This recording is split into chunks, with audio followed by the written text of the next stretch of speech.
Somewhere tonight, there's a couple lying in bed back to back, both wide awake, unbeknownst to the other. Neither one is saying anything, but they're both asking the same question. Is this just a rough patch, or is our relationship dying? Maybe that's you.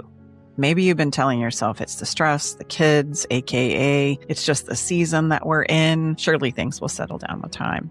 Or maybe you stopped telling yourself anything at all because the silence in your house has started to feel less like peace and more like a canyon of distance. Here's what I've learned from almost 2 decades of sitting with couples in crisis. Most of them were focused on the wrong problems long before they ever got to me. Some waited out something that was never going to pass on its own, so it grew. And some nearly walked away from a relationship that was just having a challenge with life's inevitable ups and downs and transitions. Both mistakes will cost the couple everything. And so today what we want to do is something that we probably should have done a really long time ago. We're giving you the signs, 3 that say rough patch and 3 that say something more than just going through a rough patch. And whichever one you're in, one thing you can actually do about it this week. I want to welcome you to Love Shack Live, the podcast for anyone standing at a crossroads in their relationship, living with daily conflict, growing emotional distance, or wondering whether genuine connection is still possible. I'm Staci Bartley, and I'm here with my husband and co-host Tom and our daughter Brooke. And today we are going to talk about, hey, how do I know if it's a rough patch? Or how do I know that I'm in serious trouble?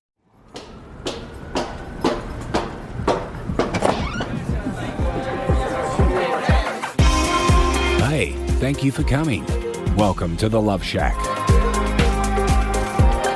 Before we dive into that conversation, though, I want you to know that we're going live every Monday, beginning Monday, July 27th, team. It's done live. That's exactly at right. 1 p.m. PST. And 4 p.m. EST, and then wherever else you're listening, thank you so much. You're going to have to figure that one out on your own. And this is live on Instagram and YouTube and Facebook. So come and hang out with us and bring your questions. Okay, so here we go. Where are we in our relationship? Are we in a place where we're just going through a rough patch and we just need to maybe lean in on each other and get through it? Or are we in serious trouble? That is the question that we commonly don't put words to like that. But that is the thing that we're trying to figure out and find some association to what is happening and why am I having the experience in my relationship now that I can't put my finger on. So let me give you 3 signs that it's simply a rough patch. There is something that I want you to understand at the heart of it all that we commonly miss. The real problem and genuine challenge for most of us as couples is that we are waiting out real trouble and we don't realize it is real trouble. And some of us are panicking over a season, but both sacrifice precious emotional energy and intimacy between us. So you can't pick the right remedy until you're solving the right problem. And so often we make up all kinds of wonderful reasons as to why we're going through what we're going through. That sentence you just said reminded me of what you said at the end of our Facebook Live on Monday, where you said, we can't make wise decisions about our future until we're honest about where we are. Was that the quote? Mm-hmm. Yep. I feel like that is just what you said before I said that is just another way to say it. It's so true.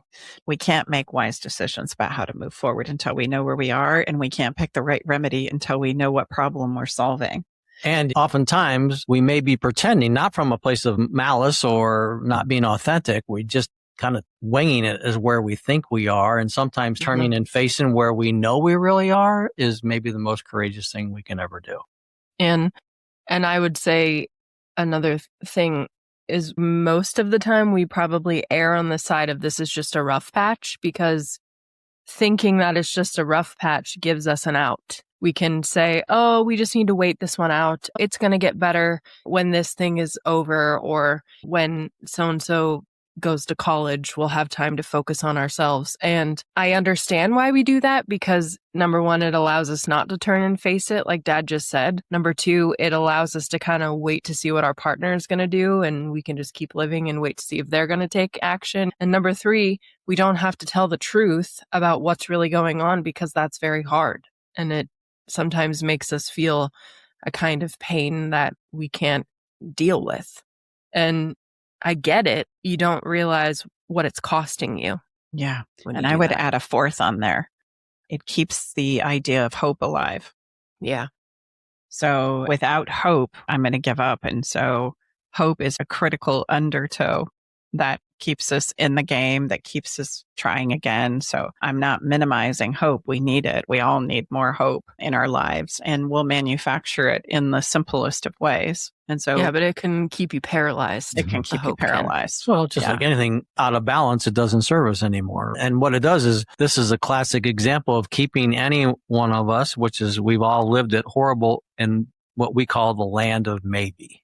Yeah. You're just right on the line. And some people, unfortunately, they hang out there for a very long time, maybe indefinitely. It always makes me think of Landman, but there is a profound comment that Sam Elliott, as the father, states after having this conversation with his son, which is the Landman, for those of you who haven't watched Landman. And the main character, the son, Landman, is having a conversation with his father, which is Sam Elliott, about why it is he didn't do anything different with his mother. Yeah, with his mom. Who had created a lot of havoc. Oh. And Sam Elliott said a version of, I had 63 years of living in hope.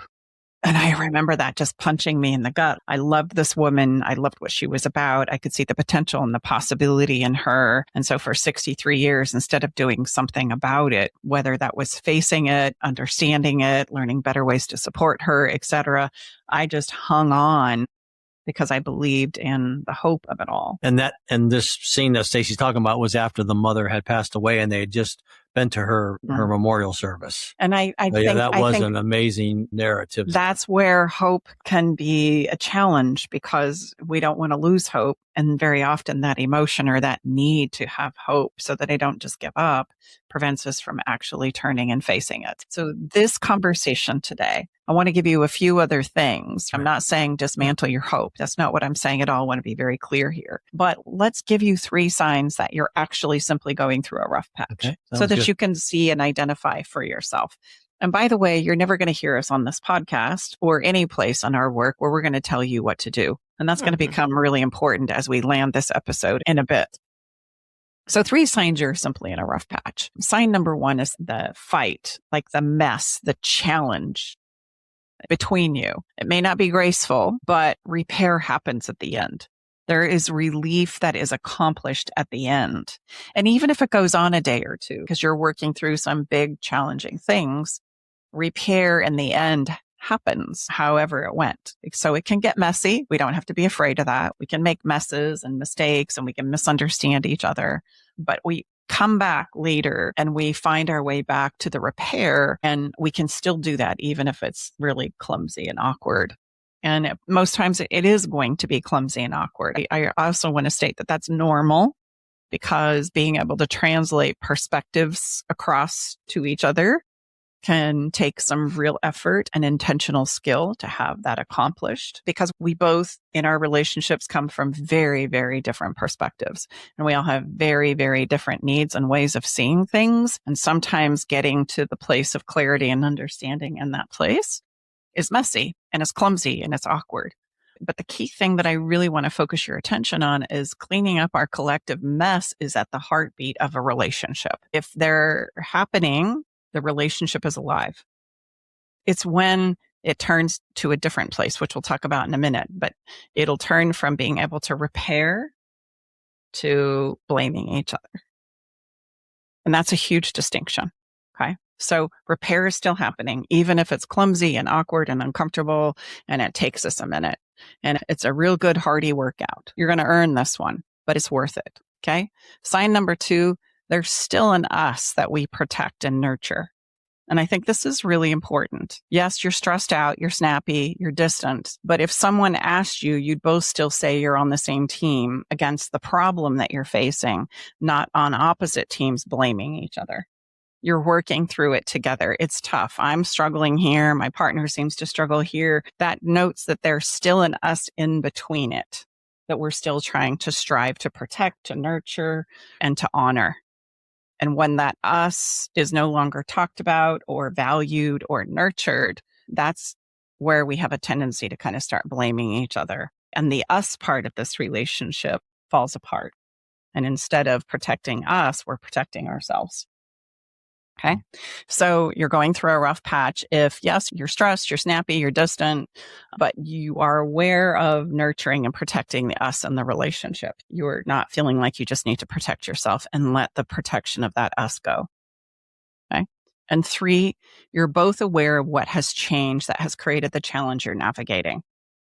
So we can point to it. Wow, it's gotten really rough since we had that new baby. Or wow, that job loss is really bringing up some things for us that I've never seen or contemplated or thought we'd have to face. Okay. I even want you to notice my language. My language is, you've really fucked up and lost your job. Our language is, wow, since you lost your job, this is really challenging for us, isn't it? Okay.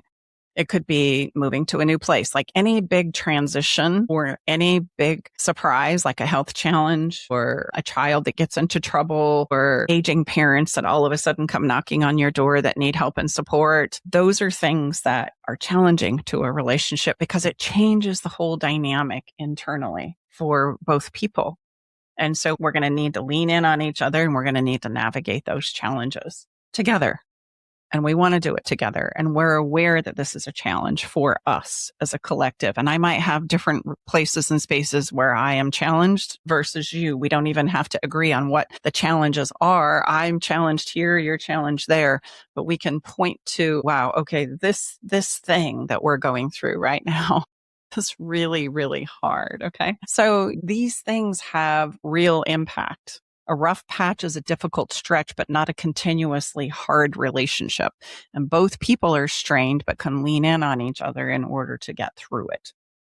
Would you say that what you've just described is where some couples will start there, and if they don't choose to do anything about it, then morph and navigate into what you're going to describe when you're really at crisis point? Absolutely.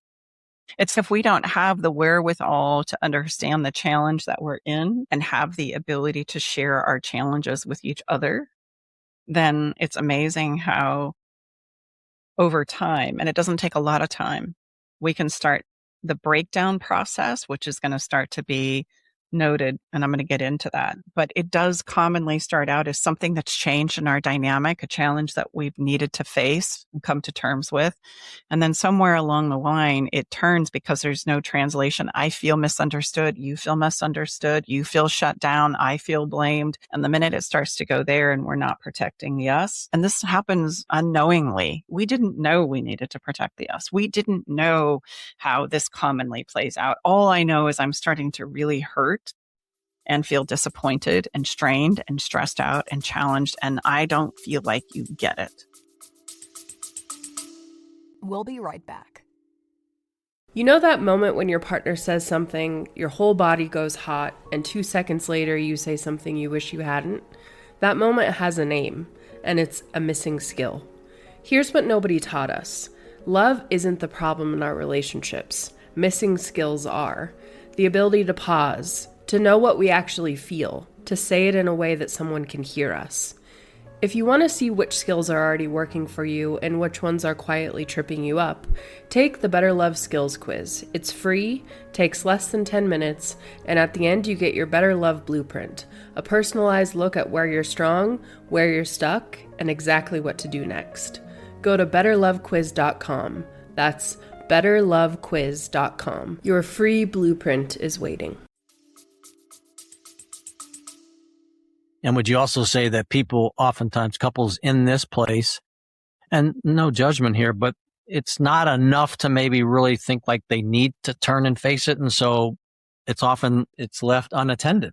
And then because things don't get better over time, then we just navigate and we venture right into the crisis. Well, one of my very favorite metaphors that kind of just really, I think, brings home a relatable for most of us metaphor is, I use it often. I confess, if you're a longtime podcast listener, you're going to totally relate to this. But okay, let's go back to the car metaphor. I'm in the car, and if I can account for every little nanosecond that leads up to the moment that I cut somebody off in my car, I'm asking for a grace, and I'm asking for a hall pass, and I'm asking for understanding. But if you're the person I've cut off, I want you to get in touch with how fast all of a sudden it's a malicious narrative. It's not, oh, you're going to give me a hall pass because you've cut people off too. People would go, what? What the hell are you talking about? It's like, get off the road. You shouldn't be driving. You should know better. You did this intentionally. That was a malicious act. And that happens in a snap of a finger. Yeah. Our brain automatically defaults to the negative commonly. And so it is in a rough patch. My brain, if I don't know better, if I don't know that I need to protect the us, and I don't understand the importance of being able to repair and clean up a mess, and I have no idea what those skills and principles are, I'm right now talking a foreign language, then chances are in that snap of a finger, you're going to start going into protection mode. And that's going to take us from going through a rough patch into something that now has the ability to impact destructively your relationship. That's how slippery it is. Yeah. Yeah, I also think that when you are going through a rough patch, especially the one you named where you can name an external reason for why you're in the rough patch, I think it's so easy to not get help in that situation because your answer is, oh, we're just going to wait till that's over. We're just going to wait till that thing has passed. So I think even though it's good that you and your partner can both see the reason for the rough patch, I think it makes you much more blind to the fact that you do maybe need some help and support with getting your relationship back on track because you simply think that we just need to wait for this thing to end. But I would like to remind anyone listening that that thing that is causing you guys to go through a rough patch, maybe that thing will end, but there's going to be a next thing that's going to come along. And I would like to suggest that it's not necessarily the thing that's causing the rough patch. It's you and your partner's lack of skills that you don't currently have is causing you to have a hard time navigating that thing. So it's very human of us to think we just need to wait for that thing to be over. But really what we need to do is skill up so that navigating the next thing, because life doesn't stop throwing things at us at any certain point. They always come, especially when we least expect them. Adding in skills is the thing that's going to make you guys more resilient. But we tend to wait until we are in crisis. And now Yes. Look, there's plenty of people for us to serve. So we're not also implying that everybody needs to come and do some work with us. And so if you are genuinely in a place where somehow you've acquired the ability to repair and recognize that when we're going through a difficult time, we have the ability to lean in on each other and allow each other to have our different challenges, but be mindful of protecting the us in our relationship. Like if I'm speaking Greek right now, well, then there's your sign. If you get what I'm saying, then you're probably okay. This probably is a rough patch that you know how to navigate. It doesn't mean it's going to take away the strain and the stress and the anxiety. But if you understand what I'm saying, then you're probably good. And I'm going to cheer you on and go, however you acquired that understanding and that wisdom to know how important it is to protect the us, as well as be able to vocalize the importance of me being able to share myself with my partner and me being able to create the space for my partner to do the same, then bravo. I'm going to be the first person to cheer you on. I would say come to our live on Monday and share. We'll feature you and please share with us how you've done it. We want to celebrate with you. Yeah, absolutely. That would be incredible. Absolutely. Okay? For real. I really mean that. Please come and join us and tell us your secrets. Because of us are going to fall into, I don't know how we arrived here. I don't know what just happened. All I know is this relationship is becoming more and more and more difficult and more of a strain. So the first sign that you are not just in a rough patch is an awareness that this idea of contempt has moved in. Oh man, that's good. Contempt. Ooh. So contempt, what is that? It's when we're trying to share and cross-pollinate needs and struggles and challenges, instead of being able to create the space for that to happen, we end up with an eye roll or a sarcastic comment. And we're talking about our partners like they are the problem that you need to manage. If you would just stop or start doing that bullshit, our relationship would be great. those words come out of my mouth, we know that we've got problems and we are headed in the direction that we don't want to go. Fights don't end anymore. They commonly just end in silence. They get avoided. Okay. That is part of what creates the impact of destruction, because the less we talk about what the challenge is and what we're each needing and the difficulty that we're facing in the relationship, the more the relationship lives in illusion and the less likely we are to co-facilitate a new direction together. I'm going to go one way because I think I have all the right answers, and you're going to go the other way because you also think you have the right answers. But we're not talking about anything that has to do with binding us or how we're going to collectively face this and what it is we might need as support from each other in order to do that. So relationships, I hope you're starting to see here, are genuinely a co-creation. I'm not just saying that to be cute. Like, it's real, for real, for real. I'm not saying that because ChatGPT gave me a really clever way to say relationship. I'm saying it because the reality is you are for real, co-creating when you are in a relationship with each other. Or you don't co-create with each other and you simply exist as two autonomous individuals. And I think that's really important. And the intimacy and the connection that we are begging and pleading for is our inability to co-create with others for a whole host of reasons that could be present. Okay? But our inability to co-create is the thing that is breaking my heart. It is the thing that I am afraid that we can't do. It is the thing that I long for more than anything else as a human being. It's the co-creating part. It's the us part. And I don't realize that the minute I start talking about my partner like they're the problem I need to manage or fix or cure or control so that I finally feel better, is the moment that I'm starting to move from us into an autonomous, independent experience. I just didn't know, not right or wrong or good or bad. How many of the couples who come to you privately would you say are in the place where they're living separate lives in the same house? 100%. That's what I was thinking. Not a lot of 100%. room for the percentage to change, is there? Each of them are 100%. Yes, each of them are dying to connect with the other or to be understood by the other or to share with the other. So even though they per se, maybe it's not even verbally recognized, but emotionally they're living in the same house but apart. And therein lies a huge part of the challenge. In all of our divorces, I would say that was true 100% of the time. Well said.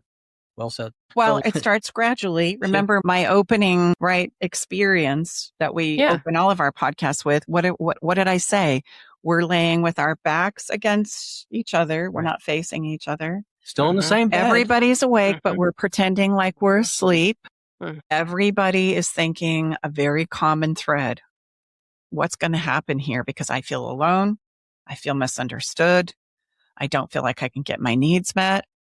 And so our brain will take off at freight train speed and start conjuring up in a nanosecond, like I said about the car metaphor, all the reasons why it's your fault that I can't get those things and all the things that you're doing. And that's the reason why I'm feeling this way. And it's very just easy to go there. And it's still, even after all these years, like you're in the same incredibly close physical space with someone and you're having those feelings. So it just shows you how thin this path is. And we have to truly be honest with ourselves, perhaps in a way we never have before.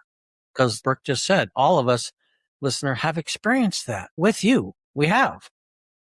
So this is not coming, that's from practice, but also our own journeys as well. We're not exempt from the human journey just because we have the blessing to help and teach others. It's universally applied across all of humanity. 100%.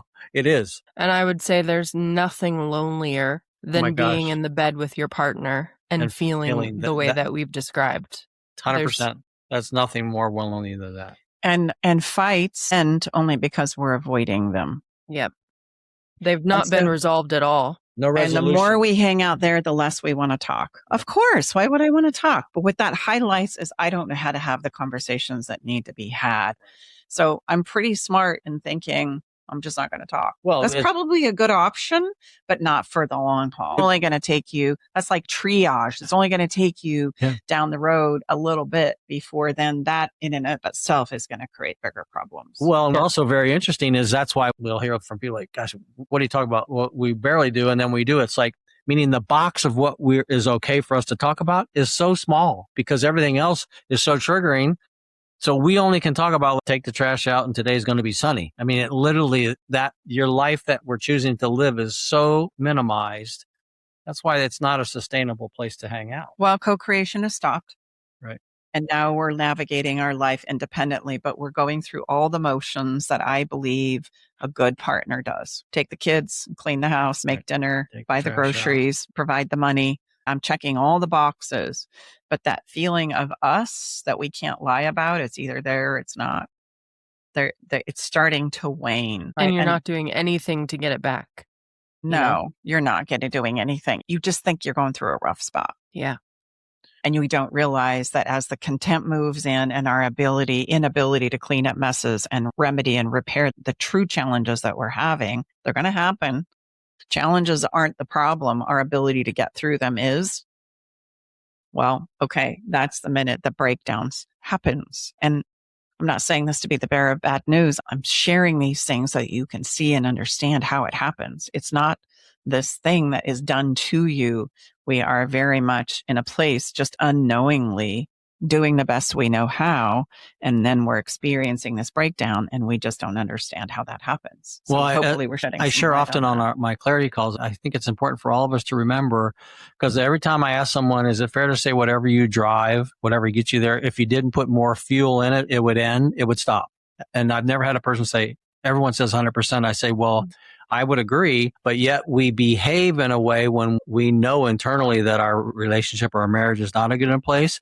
It's also going to stop because none of us has an unlimited lifeline here. We don't. No different than if we didn't put fuel in whatever we drive.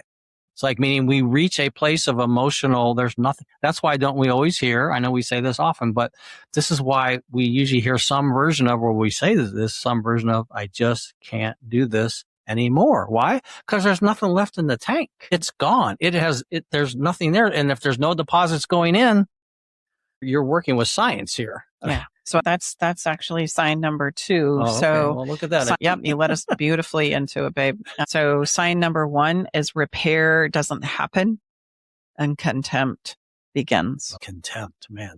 That's not a rough patch. That means that our relationship now is starting to break down. Okay.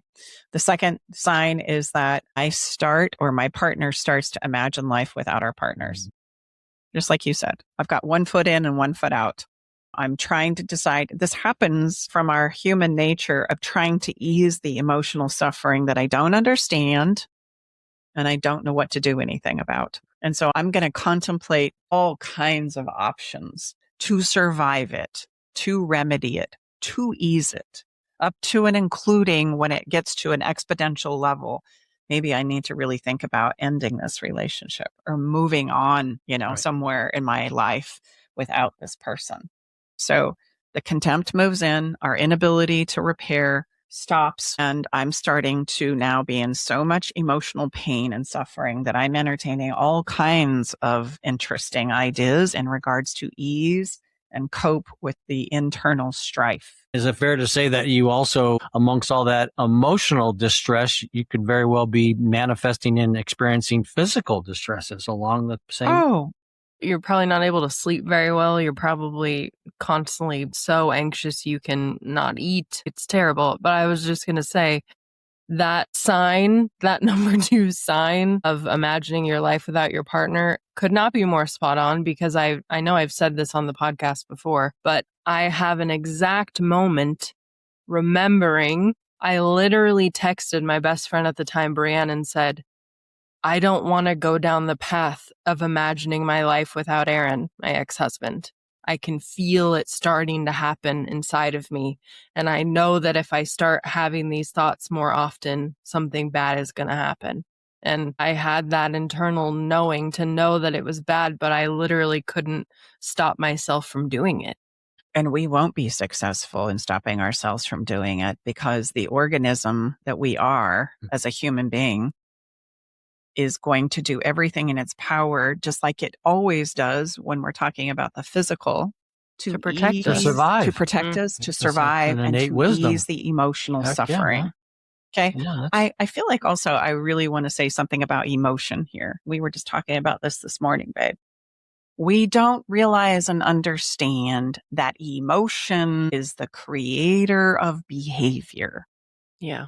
It is the powerful force that creates our lives as human beings. And it's ironic to me how little time and credence we really give it.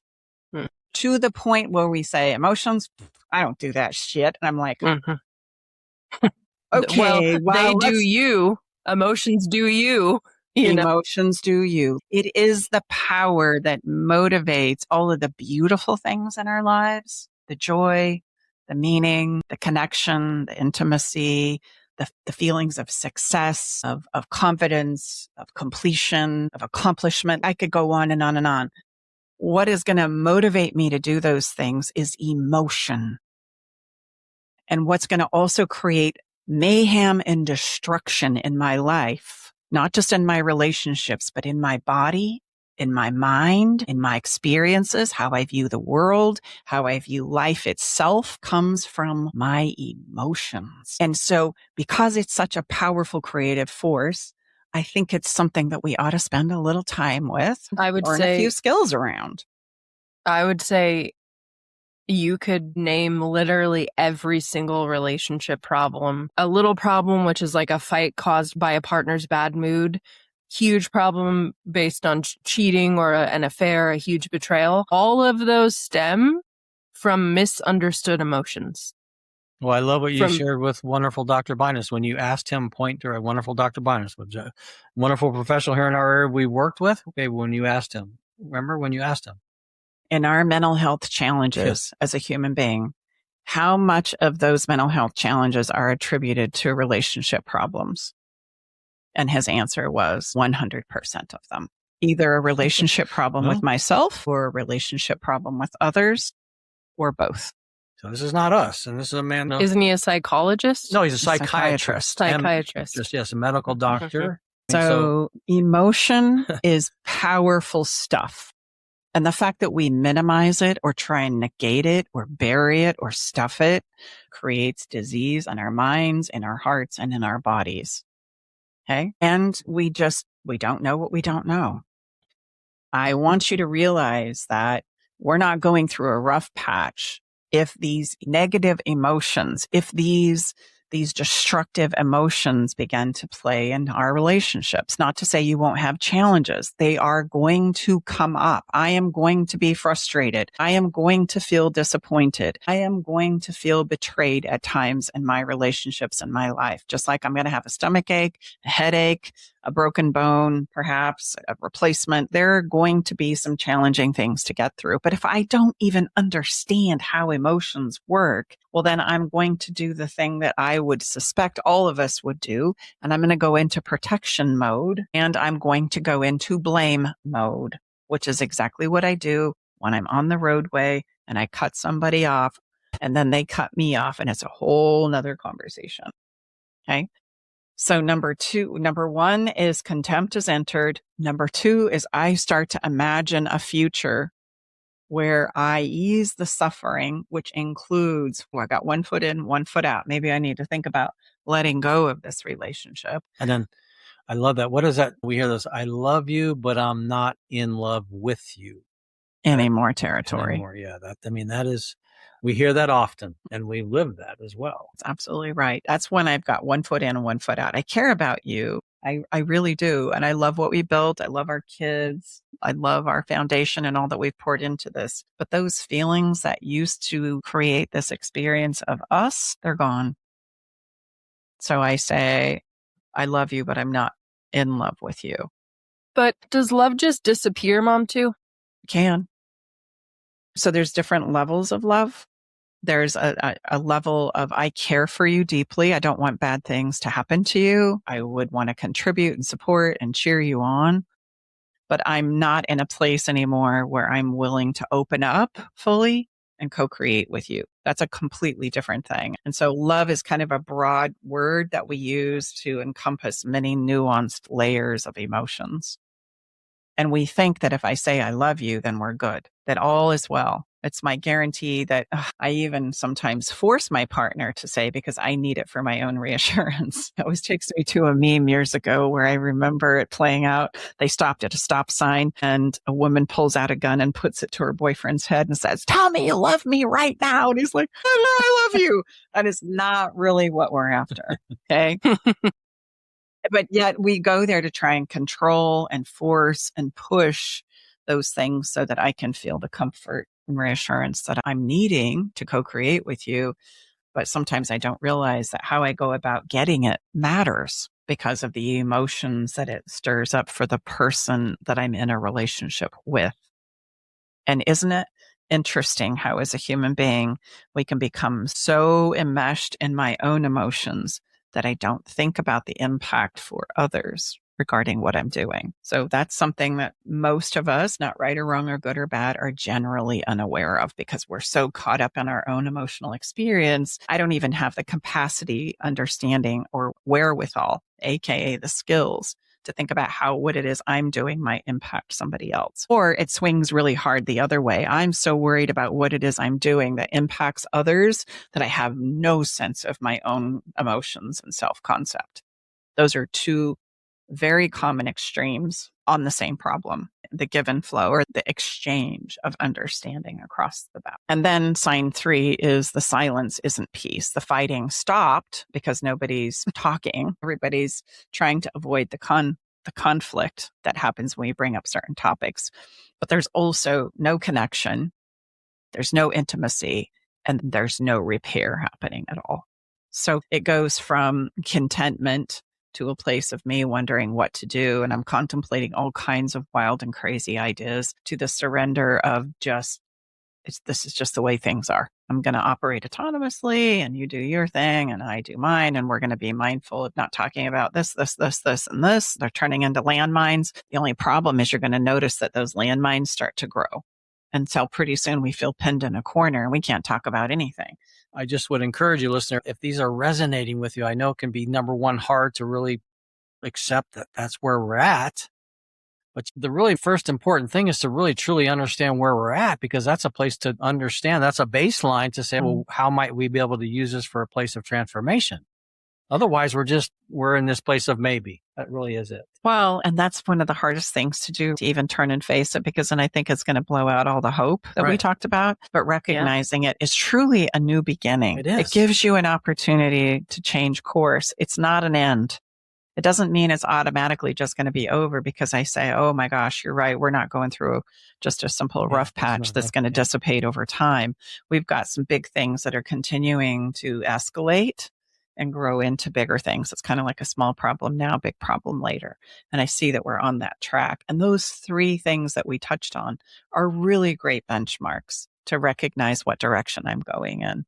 If the repair isn't happening, if the contempt between us is growing, if I am in so much struggle and pain that it's difficult to function every day, and I'm just starting to go through the task list of what I think a good partner would do, if I find myself in a malicious narrative about my partner, I know that I'm in a place where this is not a rough patch. We are in trouble. For real, for real, for real.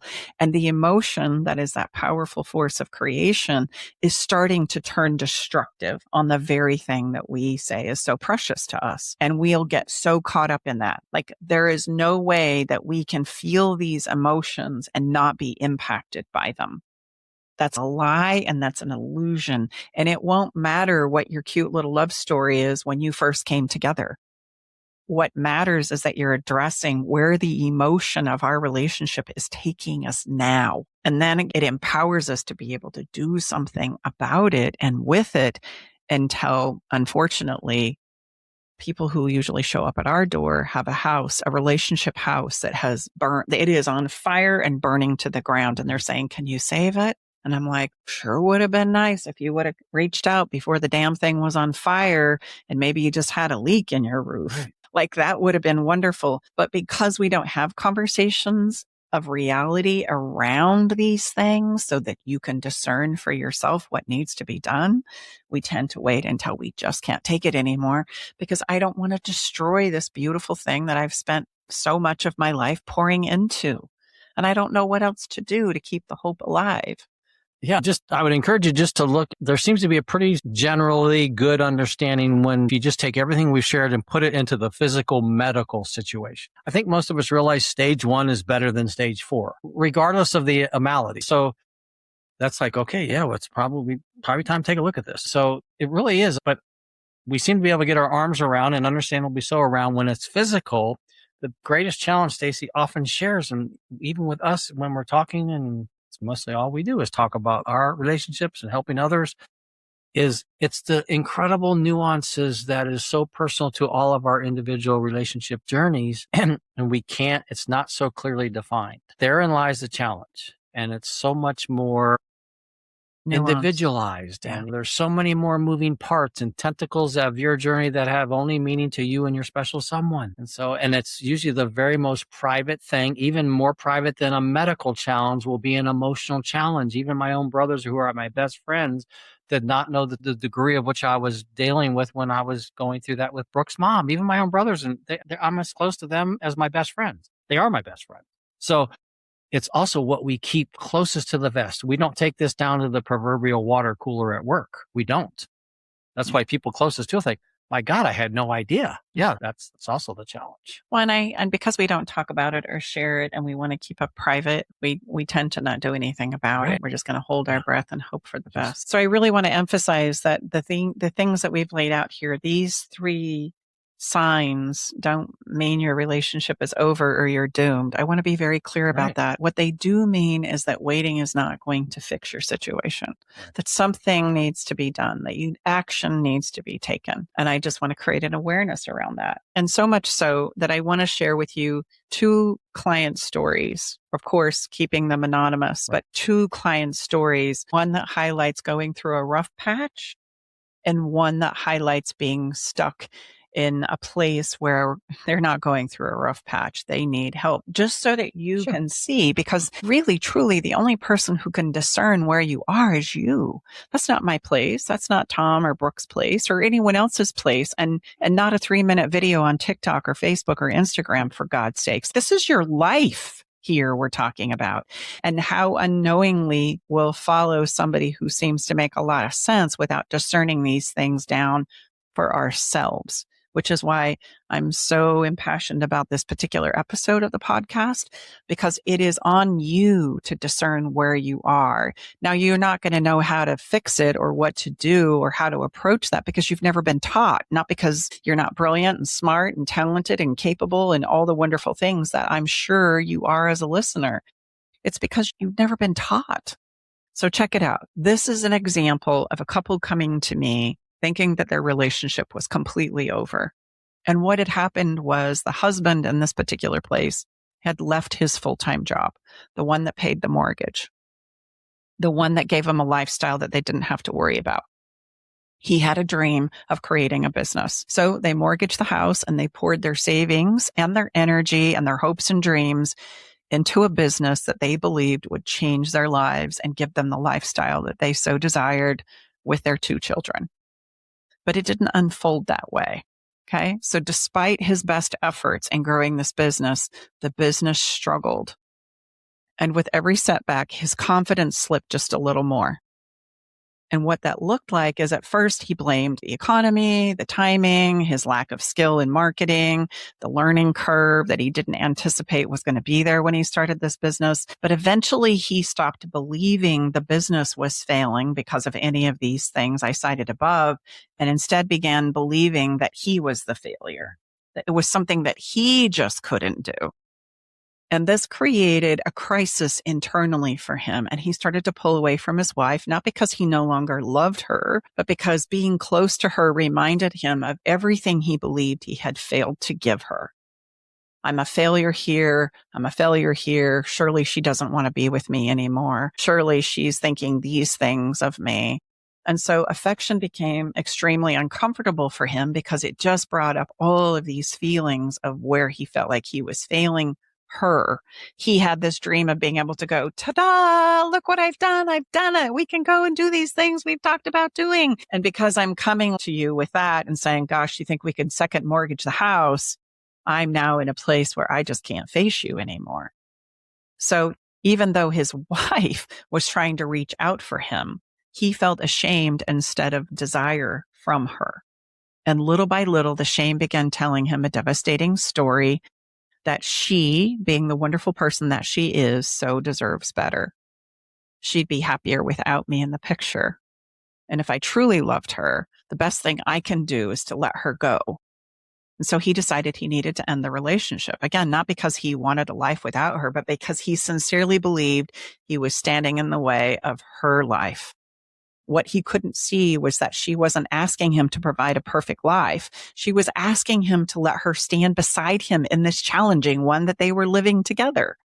He thought leaving would free her from his failure and his inability to figure this out. But for her, losing the business was not her biggest issue. It was losing him. That's an example of a rough spot. Okay. So they're coming to me saying, I think we want to end this relationship. And as the conversation unfolds, I'm like, oh my goodness, I've never seen two people more in love. You care so much about each other, you're going to destroy the relationship thinking that's going to save the other. Okay, time out. Let's retool this. And thank goodness they're still together. This couple that I'm going to tell you about now, they're not going through a rough spot. They are in deep trouble. Big crisis, big time crisis. When I met with them, and we started to share our stories, they weren't even sure how this all started because they remembered each of them with profound clarity how they came together and how they believed that this was going to be the best thing that ever happened to them in their lives. And then maybe it was the bills, maybe it was the kids, maybe it was work, maybe it was exhaustion. What they had come up with in their own individual experiences was there was always a reasonable explanation for why they had become so frustrated with each other. And not just frustrated, but essentially demonizing each other. They kept telling themselves we're just going through a difficult time, but the fights grew louder and bigger. And here's the kicker. The words that they were using towards each other, they became harsh. They become raw. They became things that before long, neither one of them realized that, oh my God, I never thought I would say this to somebody that I love. I can't believe this version of myself is the version that's emerging. We talk about often that's where we're weaponizing. I mean, we're becoming lethal with our words. And essentially what's happening here is they're trying to protect themselves from the person that they once felt the safest with. Then came the moments that freaked both of them out. The cruel comment that couldn't be taken back, the slammed door, the threat to leave, the cold silence that lasted for days. And afterward, like I already shared, they would sit alone, stunned by what they had said and done. And to themselves, they're saying, I know I didn't mean it, and I hope they didn't either. I just said some vile things. This isn't who I am, and this isn't who I want to be. But I justify my behavior because we had a bad fight. And after all, they said this and this and this and this and this to me. So therefore, I'm entitled to say that and that and that and that and that. And each time they excuse their emotional impact on their partners, and quite frankly, the one who pays the ultimate price is me. Because I now know I did say and do those things, and I showed up in that way, and I behaved this way, and it makes me feel terrible about me, the person I am, let alone how I now perceive they think of me. And that creates more internal conflict and anxiety. So now I'm even more protective, not less. I'm more reactive and sensitive and raw, not less. So they continue to justify each fight that came around. And while the distance grew between them, so did the escalation of their contempt for each other. They weren't simply going through a difficult time. Their relationship was literally dying. Not because they had stopped loving and caring about each other, but because they had waited too long to admit that love by itself wasn't enough to stop the two of them from harming each other and the us in their relationship. And that if they had a prayer's chance in hell of saving this thing, they would have to stop explaining away the damage that each was creating and start learning how to create emotional safety again so they could pursue some much needed understanding between them, which was going to repair the us in the long run. Okay. So that's what it looks like to be in a rough patch and to be in a place of extreme break. But here's one thing as we land this episode that I want to give you, regardless of where you are. It's a litmus test. Okay. I invite you that if you're in either one of these places, I want you to do this thing. I want you to sit down with your partner and I want you to say, because I genuinely care about you and our relationship, I would like to ask you to help me understand the most difficult piece of our life together that you are struggling with right now. And I'm going to say that again because it's a really important, powerful question. Okay. And you're going to see it's going to tell us a lot. Because I genuinely care about you and our relationship, there's no contempt there. I would like to ask you to help me understand the most difficult piece of our life together that you are struggling with right now. What are you asking them for? You're not going to give them your perspective on this.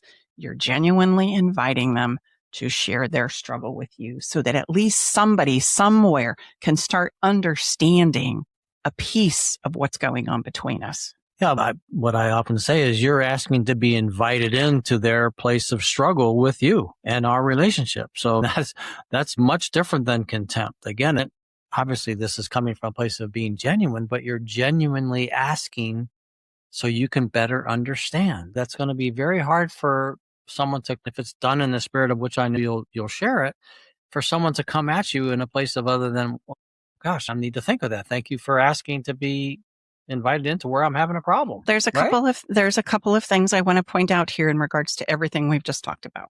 Number one, I'm highlighting and reassuring the person that I care about you and about us. I cannot overemphasize how important that is.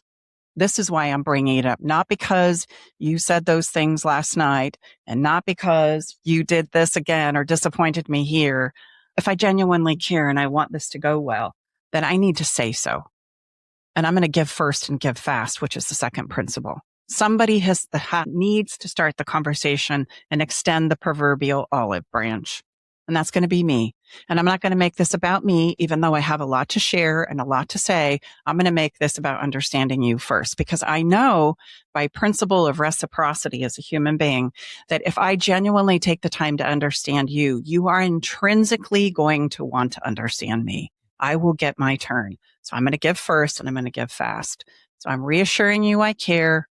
And I genuinely want to ask, what is the hardest part about our life together right now that you are struggling with? Help me understand that. And then I'm going to do everything in my power to listen. Okay.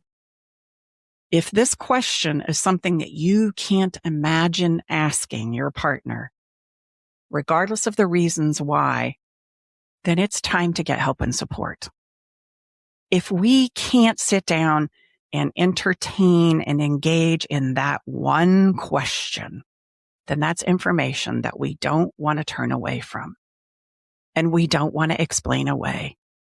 Because unless we can step into that conversation right there, we are going in a place where inevitably there will be negative impact on our relationship as it relates to us. Breakdown is to a place where we don't have the ability, emotional safety to ask that question. And that's many times why people will reach out to us. The baseline of what we can do, what Staci will do if you work with us privately or in a group together, is we're going to help reestablish that permission and safety. That's oftentimes not there anymore. And it's not anybody's fault. What the problem is, it's going to get so breached where even just an eyebrow raise is going to, so this is, Staci said, the beautiful thing is it's one question and it's easy to understand.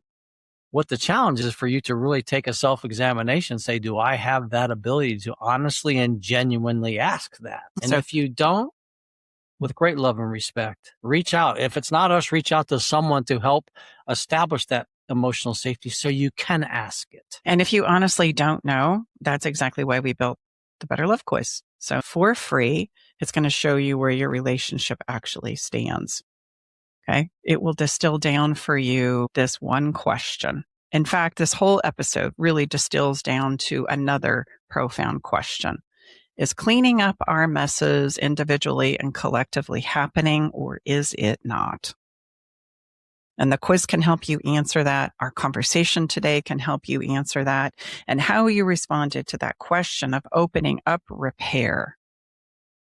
How does that sit with you? What comes up for you? Does that feel possible? All of those things are really great indicators in regards to where you are. Okay. And I'm not going to beg. but I'm going to say rough patches need patience. Real trouble needs foundational sound principles and skills. There's just no way around it. So you don't have to know tonight whether your marriage is going to make it. You just have to stop guessing what problem you're solving first before things break down to an irreparable place. Right. So if today left you wondering which one you're living, again, I'm just going to invite you to take the quiz. That's the next best step for you. So you can get that at betterlovequiz.com. It'll also be in the show notes. Rookie will be in the show notes. Okay, perfect. So let's jump into a little follow the fun. After a conversation where you're going, man, okay, that was a lot. Yes, it's important though. It's not something we want to dismiss. And just because that's hard doesn't mean that we don't need to talk about it. Yeah. Okay. So I decided what we needed then is to go the other direction. Okay. We've held a lot of tension. We've looked at some really challenging things, and you've been so brave, right, to hang in there and explore these things. Because when it gets too heavy and too hard, we tend to check out, which is good. That's not a bad thing. Don't blame yourself for that. But we need a little pleasure right now. We need what's called a pleasure pause. Pleasure pause. Yeah, a pleasure pause. Because when things get heavy and difficult and I'm spiraling out of control in my anxiety or my shutdown or my avoidance, and we're all going to do it. I do it. Everybody does it. The next best thing for me to do as a human being is to reach for a little pleasure. And so this week, I'm going to ask you to do something simply because it feels good, not because it's productive, not because it solves any problems, not because you earned it. You've been a good girl or a good boy. It's just pleasure, because pleasure gives us a moment to step outside the spiral. And sometimes that tiny little bit of distance is exactly what we need to regain clarity and perspective and access to ourselves again with that little bit of hope that I need in order to carry me on. Some of my personal favorites, just to kind of give you some ideas, is taking a drive through beautiful terrain, wandering through nature, sitting outside with a delicious drink, or playing a favorite song way too loud with the windows rolled down, or me dancing, just stopping to watch the sunset. Tom and I put our camp chairs in the car, driven to the top of a lookout point, pulled out a bottle of wine, sat down, had a conversation, drank a bottle of wine, and watched the sunset. That's pleasure. So ask yourself, what would feel pleasurable for me right now? And then give yourself permission to do it for at least 20 minutes. Your problems, yes, will still be there when you return, but you're going to meet them with a slightly different version of yourself from a different perspective and vantage point. Our song for today's episode is Kat Eaton's Bad Advice. And this, as I was completing the podcast episode, this song flooded my brain. It just came right to me because she in the song says, don't tell anybody what to do if you haven't walked in their shoes. That's bad advice, which I wholeheartedly believe we shouldn't be telling anybody what to do. We should give people the skills and the perspective and principles with which to make those discerning, very nuanced, very important decisions on their own. Don't do something because I tell you to do it. Do something because it makes sense to you. And do something because you believe in your heart of hearts that it's going to make a difference in your life. You have to live with the results of that. Not me, not us, not the three of us, you. And so it is very important to us that you have what you need to make those discerning decisions. Okay. You can listen to this song along with all of our songs that we've curated from our episodes of Love Shack Live by searching up Love Shack Live playlist on Spotify. So I guess that's a wrap. Thank you so much for being here inside the Love Shack with us today. And if this conversation moved you, helped you feel seen a little bit, gave you some answers that you've been searching for, please consider sharing it with someone that you care about. We all need a little help from our friends sometimes. And if it's helped you personally, please consider leaving us a review. And please join us on Mondays at 1:00 in the afternoon. Come join us and ask us questions. We'd love for you to join us live. 1 p.m. PST. And where we go, love isn't enough, but skills are. So learn them, practice them, and live them today. Bye-bye for now. All right, it's time to leave the Love Shack. But before we part ways, we want you to know our door is always open and we'll leave the porch light on, ready to welcome you back whenever you need a dose of relationship wisdom. For more resources and tools, visit us at loveshacklive.com to dive deeper into the topics we've explored and find additional support for your relationship journey. Stay connected by subscribing to our podcast. Thank you for being part of our Love Shack Live community.